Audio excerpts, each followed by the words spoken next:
Easy physics বই থেকে এই পর্বে আমরা ময়মনসিংহ বোর্ড 2025-এর একটি প্রশ্ন সমাধান করব। প্রথম প্রশ্নটা হচ্ছে অপরিশোধিত তেল কাকে বলে, যেটাকে আমরা ক্রুড অয়েল বলে থাকি আর কি। যে সকল তেল মাটির নিচ থেকে পাওয়া যায় এবং সরাসরি ব্যবহারের উপযোগী নয় তাকে অপরিশোধিত তেল বলে।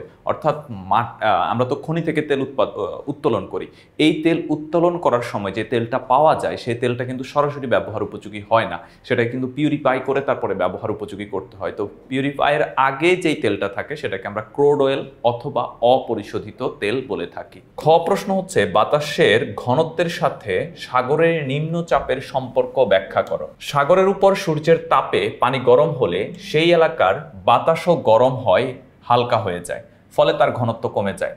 বাতাসের ঘনত্ব কমে গেলে সেই অঞ্চলটি নিম্নচাপের অঞ্চল হিসেবে গড়ে ওঠে। হালকা ও কম ঘনত্বের এই বাতাস উপরে উঠে যায়, যার ফলে চারপাশের ঠান্ডা ও ঘনত্ব সম্পন্ন বাতাস সেই শূন্যস্থান পূরণ করতে ছুটে আসে।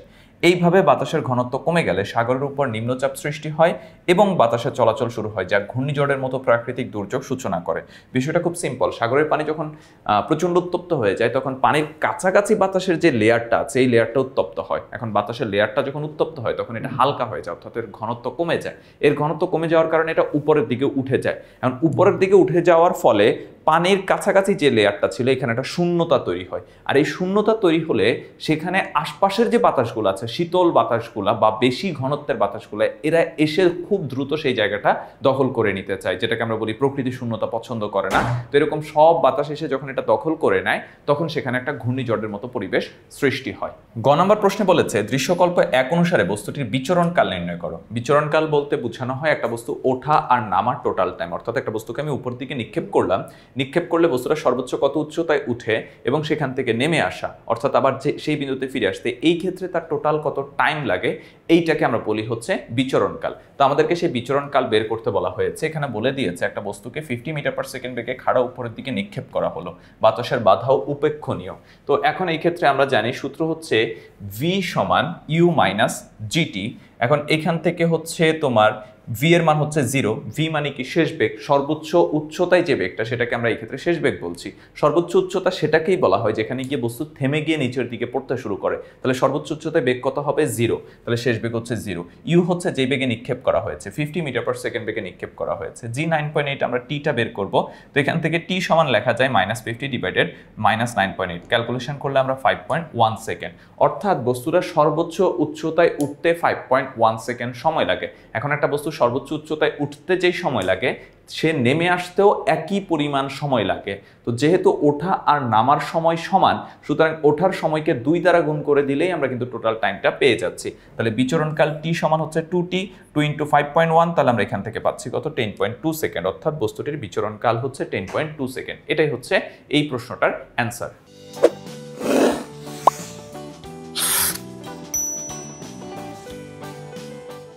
ঘ নম্বর প্রশ্নের ক্ষেত্রে খেয়াল করব, দৃশ্যকল্প 2 অনুসারে প্রথম স্প্রিং এর তুলনায় দ্বিতীয় স্প্রিং কত গুণ সংকুচিত হবে, গাণিতিকভাবে বিশ্লেষণ করো। তো এখন দেখো এখানে দুইটা স্প্রিং এর স্প্রিং ধ্রুবক বলা আছে। প্রথমটার ক্ষেত্রে একটা বলা আছে, দ্বিতীয়টার ক্ষেত্রে একটা বলা আছে। স্প্রিং ধ্রুবক দুটিতে বল প্রয়োগ করায় সমান শক্তি সঞ্চিত, এই কথাটা মনে রাখো, সমান শক্তি সঞ্চিত হয়।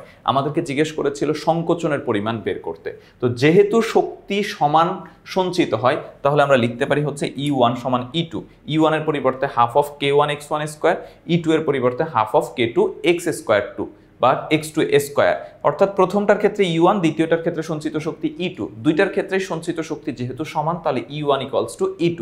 E1 এর পরিবর্তে আমরা লিখতে পারি half of K1 x1 square. অর্থাৎ স্প্রিং এর ক্ষেত্রে কৃত কাজ বা সঞ্চিত শক্তি বের করার সূত্র হচ্ছে half of kx square. Half of kx square সঞ্চিত শক্তি অথবা কৃত কাজ বের করার সূত্র। তো এখানে হাফ K1 x1 স্কয়ার আর এখানে হচ্ছে হাফ K2 x2 স্কয়ার। আমার এখানে হচ্ছে K1 K2 বলা আছে, x1 x2 এর অনুপাতটা হচ্ছে বের করতে হবে, আর হাফ হাফ কাটাকাটি চলে যায়। তাহলে এখান থেকে আমরা ক্যালকুলেশন করলে পাচ্ছি, এই যে দেখো উভয় পাশ থেকে হচ্ছে আমরা হাফ হাফ কেটে দিয়েছি। এই পাশে x1 ছিল, এই পাশ থেকে x2টা নিচে চলে আসছে, আর এদিকে K2 ছিল, K1টা এখানে নিচে চলে আসছে। আর x1 স্কয়ার x2 স্কয়ার ছিল, এটাকে x1 by x2 whole square সমান হচ্ছে K2 বাই K1। তো এই স্কয়ারটা এই পাশে চলে গেলে রুট হয়ে যাবে। K1 এর মান বসিয়ে দিলাম, K2 এর মান বসিয়ে দিলাম। এখান থেকে ক্যালকুলেশন করলে আমরা পাচ্ছি হচ্ছে √2। এই √2 কে ক্যালকুলেশন করলে 1.414 পাওয়া যায়। তো x2টা এই পাশে গুণ হয়ে যাবে, √2 × x2। তো √2 এর পরিবর্তে লেখা যায় 1.414 x2। অর্থাৎ প্রথম স্প্রিং এর তুলনায় দ্বিতীয় স্প্রিংটি 1.414 গুণ সংকুচিত হবে। এক্সটাই হচ্ছে কিন্তু আমার কতটুকু সংকুচিত হয় সেটা বের করা। অর্থাৎ আমরা সূত্র যেটা পড়ি W = half of k x square, এখানে k বলতে বোঝানো হয় স্প্রিং ধ্রুবক, x বলতে বোঝানো হয় সংকোচন প্রসারণের বিষয় বা সংকোচন প্রসারণের মান। তাহলে এখান থেকে আমরা দেখলাম x1 সমান হচ্ছে √2 ইন্টু x2, অর্থাৎ x1 এর মান √2 এর x2 এর √2 গুণ, x1 এর মান x2 এর √2 গুণ। এটাই কিন্তু আমরা হচ্ছে শেষে এসে লিখে দিয়েছি এবং আমাদেরকে এটাই বের করতে বলা হয়েছে। তো এটাই ছিল এই প্রশ্নের সমাধান। আশা করি তোমরা বুঝতে পেরেছো। যারা ইজি ফিজিক্স বই সংগ্রহ করনি খুব দ্রুত সংগ্রহ করে ফেলবে।